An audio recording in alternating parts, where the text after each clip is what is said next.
All right, and the last thing we wanted to talk about was Major League Baseball.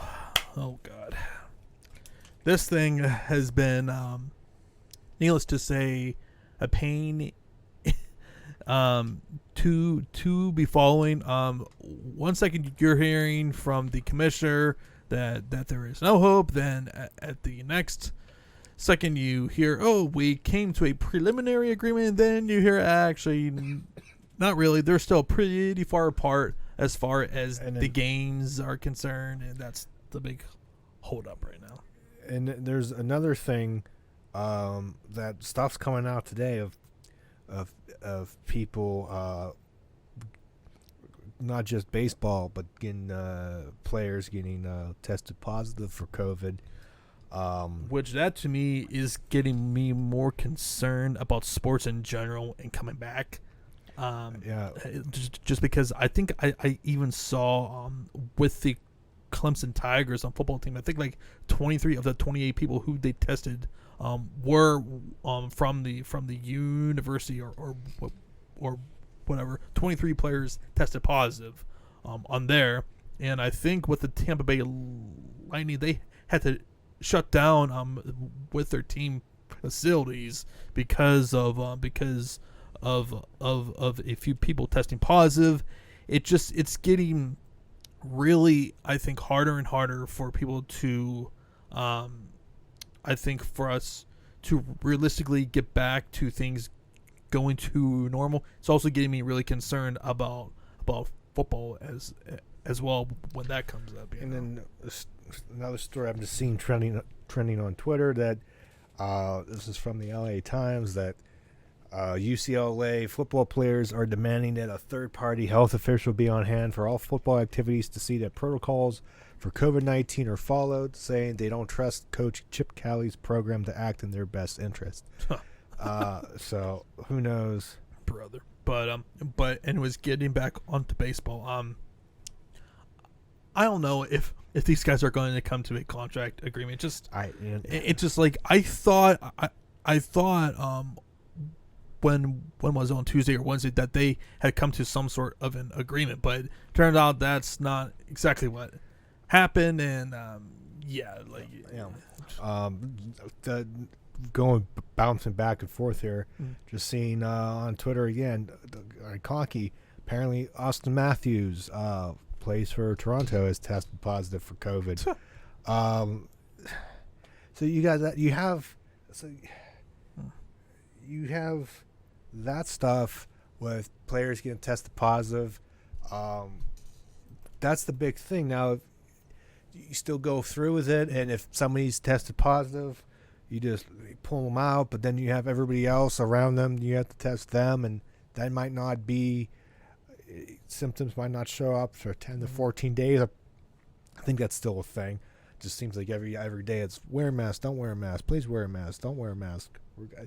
Whatever. And we see at least the southern states now, with things opening up, apparently there are spikes, or at least the cases are going back up, like Florida and California and what have you. And so more of the southern states and more northern states, even PA, given all the crap everybody's giving the governor, have been going down or have been fairly low.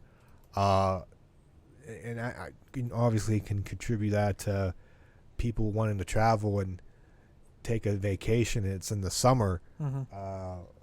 If that's obviously, I think the spikes, I think it's close enough, a big enough sample size that you can make that conclusion, I think.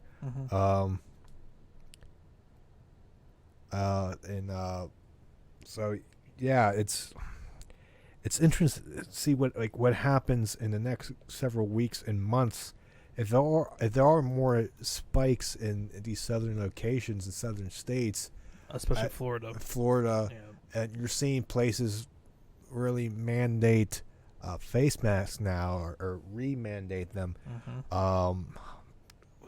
See what happens if I don't know. I don't know if you do a shutdown. I don't know if that's even feasible. But I mean, like, I don't think with the economy that they can really afford that, honestly, for another shutdown.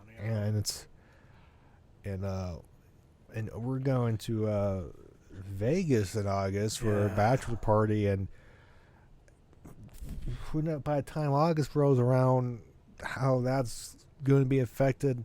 I'm still up in the air if that's going to even continue, because if this keeps on getting worse, I mean, I know we're going to have to take more precautions than we're normally used to right now here in PA. Yeah.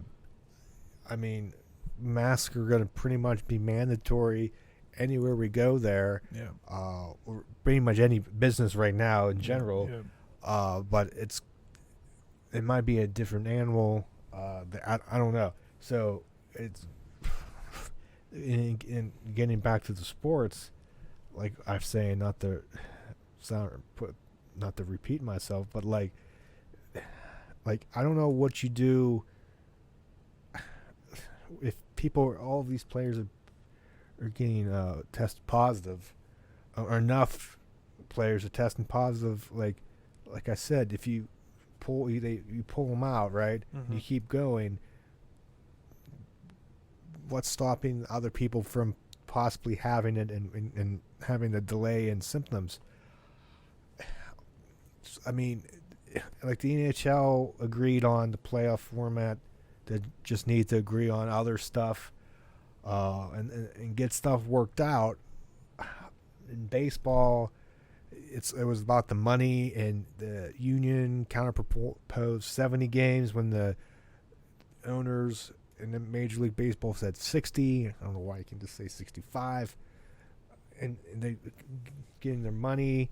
And apparently, I was listening to a clip from Rich Eisen's show. I think I retweeted. I don't know if you saw it.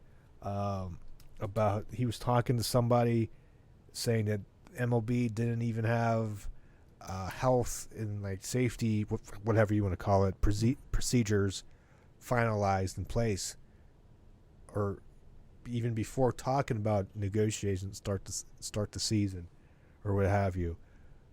So, like, from what I'm reading, it's just like a giant cluster of everything that the more you wait, we're getting going in July after next week, and at this point, is it even worth having a season if, when it comes down to it, it's 50 games? You're gonna get to 40 games. Where do you play the games? You're gonna have a spring training camp, what have you. Hey, the AC's off. Like, all this stuff comes into play, and I just don't know if you're gonna have a season.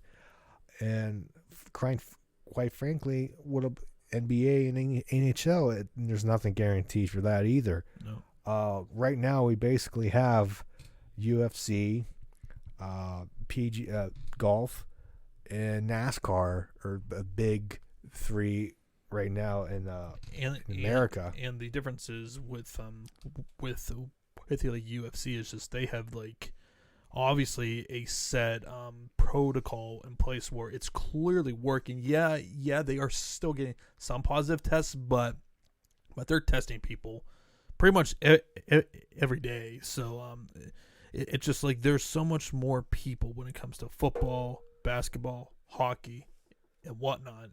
You know, it's pretty obvious there. But